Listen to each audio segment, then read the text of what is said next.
Good morning. I'm Albert, Faculty of Social Science at Silver Hills Public School, Parapadi. Today in this session, we shall discuss the Mughal Empire, the origin, expansion and collapse of this biggest empire India ever had. In the history, it shows the beginning of Mughal dynasty began in the beginning of 16th century and it ended by the end of the 17th century. What is the connection of Mughal Empire in the Indian civilization or Indian culture? We can very clearly see it even on this present day. PM addresses, Prime Minister of India addresses the nation from the Red Fort, and the Red Fort, which was the residence of Mughal Empire. Okay. Now we shall move to the emperors, the powerful emperors, the one who started, and we will follow his successors till Aurangzeb. The first Mughal emperor was Babur. Now before we move to Babur, I will also point light to the information who were the Mughals. Mughals were from the mother's side the Genghis Khan and from father's side Timur. In the ancestry, in the line of ancestry, the Mughals took pride addressing themselves as the predecessors of Timur rather than Genghis Khan. Babur became an emperor at the age of 12, and he succeeded to throne at the age of 12 for the throne of Fergana in 1494. Uzbeks invaded and was forced to leave. So later, when he was chased by Uzbeks, and then later he came back in 1504 and seized Kabul. Later, in 1526, he defeated Ibrahim Lodi in the War of Panipat, and he took over Agra and Delhi, captured Agra and Delhi. Later, the threat from Afghans continued to the Mughals. In 1527, he defeated Rana Sanga, Rajput rulers and allies at the Battle of Kanava. In 1528, defeated the Rajputs at Chanderi. So this is how he established the Mughal dynasty in 1504 onwards. After the death of Babur, Humayun took over the empire, and according to the will of Babur, he divided the inheritance among his brothers. Each brother was given a province.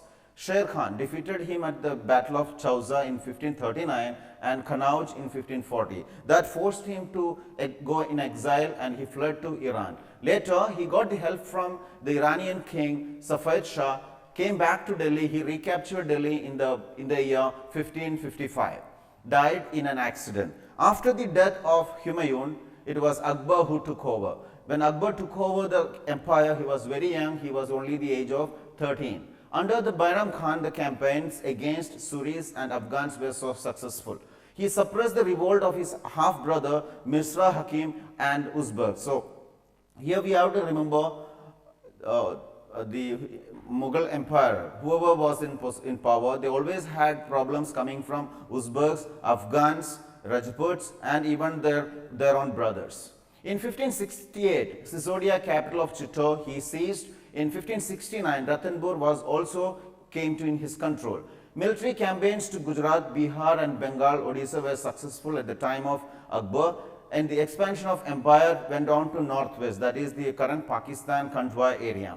Kandahar was seized from the Safavids, that is Iranian king, and later he annexed the Kashmir. Kabul was annexed after the death of Mirza Hakim. Now we have to remember Mirza Hakim was his half-brother. He annexed Deccan, Berar, Khandesh and parts of Ahmednagar. Later, he conducted Ibdad Khana. This is one of the golden points during the time of Akbar. This was technically, he called for the conferences of religious conferences from different representative of different religions, where Christians, Jains, Hindus, Brahmins, everyone was involved. They came over, they discussed, and they came up with the rituals and the dogma were often bigots. Later, another point of Akbar's reign was Sul-e-Khul, or universal peace. He wanted in his country the ethics, honesty and peace to sustain. This idea of Sul-e-Khul was followed by his followers Jahangir and Shah Jahan. They were his successors. After Akbar, Jahangir came in power. Sisodia ruler of Mewar, Amar Singh, accepted his rule. known as Prince Salim. His name was Prince Salim. His wife was Noor Jahan, her real name was Marunisa, and she was very loyal and supportive to her husband. He, in her honor, or in order to expose his love towards Noor Jahan, he had made seals and coins with her name.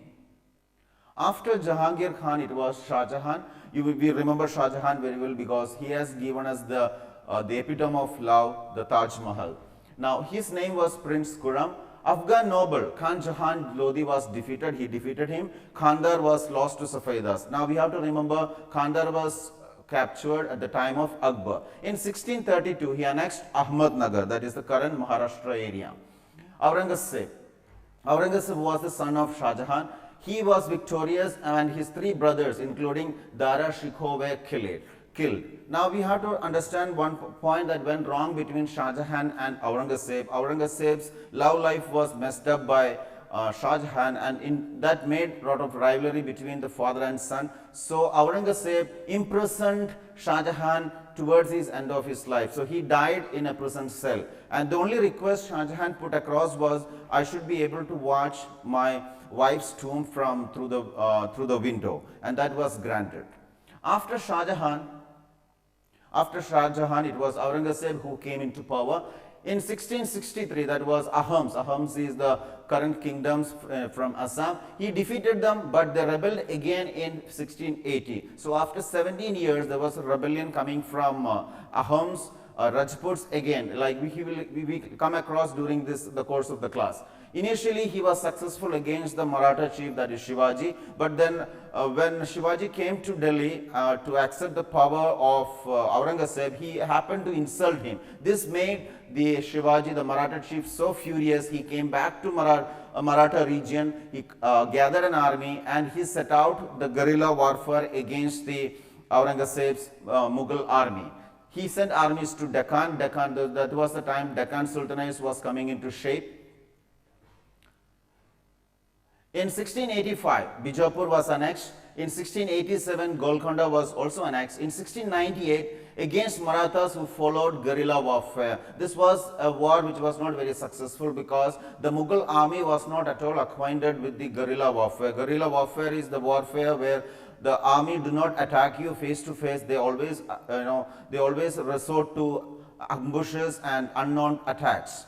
After his death, succession conflict among his sons. This is the end of Mughal Empire, because here we see after the death of Aurangzeb, his sons started fighting for the power, and there was nobody who could take up the leadership. And losing a leader, not having a leader, made the Mughal emperors or Mughal dynasty to go to ashes.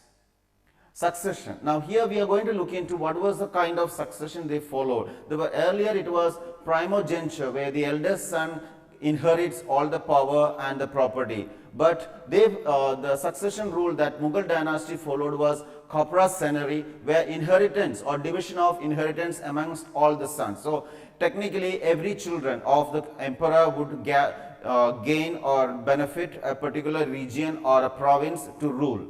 Now, Mughals' relations with the other rulers. Now, when Mughals established the dynasty, the main rival they had was Rajputs. Many of the Mughal emperors were successful in establishing very cordial relations with the Rajputs. That's why many of the marriages that have happened between Rajputs and Mughals. The best example is Shah Jahan. Shah Jahan's mother was a Rajput prince.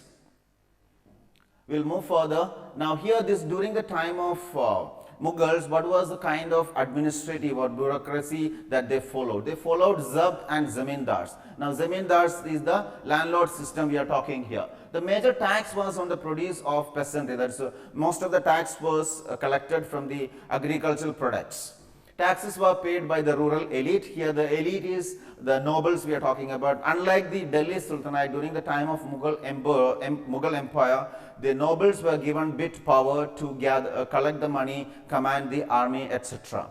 Zamindars were intermediaries. Zamindars worked as intermediaries to collect taxes. So they were assisted by other officials as well. Todarmal is one of the revenue ministers of Akbar who conducted a survey of the entire empire, where he set prices and the taxes for the every and each agricultural product, and that was followed by 10 years. So that is why during the time of Akbar there were no dearth of money or no dearth of resources that would disturb the economy of the country. Carried and each was province divided into revenue circle with revenue rates. This served not possible in Gujarat and Bengal because that was a stronghold of these Rajputs, and it was impossible for even Aurangzeb or Akbar to establish their power over there. Bureaucracy. What is the kind of bureaucracy or the officials they had appointed? We look into it. The provinces were divided and were called subas, and the in charge were called the subedas. Political and military functions were taken care by the diwans. Diwans also took care of the financial aspects of the empire. Military paymaster was called bakshi. Ministers in charge of the religions and charitable patronage were called sadar. Military commanders were called faujadars, and the town police or the local police commanders were called kotwal. Even now in the northern side of India, there are people with the surnames of kotwal. Even this word fauji, sadar, bakshi is used in the military commanders. Shah Jahan's period. During the time of Shah Jahan's period, that was the time the Mughal emperor had come to, the nobles were gathering a lot of power, and here this instance we can see 5.6% of Mansabdars received 61.5% of the total revenue. That would directly lead to the creation of poverty among the people. Most income was spent on salary, and goods benefited artisans and peasantry because the Mughal emperor was constantly engaged war against Rajputs, Afghans, Uzbek. So most of the money, that revenue that collected went for the salary of the military. Poorest lived from hand to mouth. Economic strata was created. The rich and poor strata began to be created during those times. Mughal elite became very powerful, and they demanded autonomy. That is why a lot of peasantry rebels happened. Mughals declined and servants became very powerful. Dynasties like Awadh and Hyderabad came into power. This is happening in the central part of India and the Deccan Sultanate. It's the beginning of Deccan Sultanate. So here we can see after Aurangzeb, the Mughal dynasty came to an end, and the main reason was that the bureaucracy and the administration, whatever strategies they had, they were not very successful, and the rivalry that was going between the brothers for power also added to the weakening of the dynasty. And at the same time, we also look at it, this is the end of 17th century where British were becoming powerful as an imperialist country. Queen Elizabeth I, she was the monarch at that point of time. It was a time of also the Shakespeare. So here we try to come to an end where how the expansion happened from the 16th century to the 17th century, the Mughal emperor. Thank you.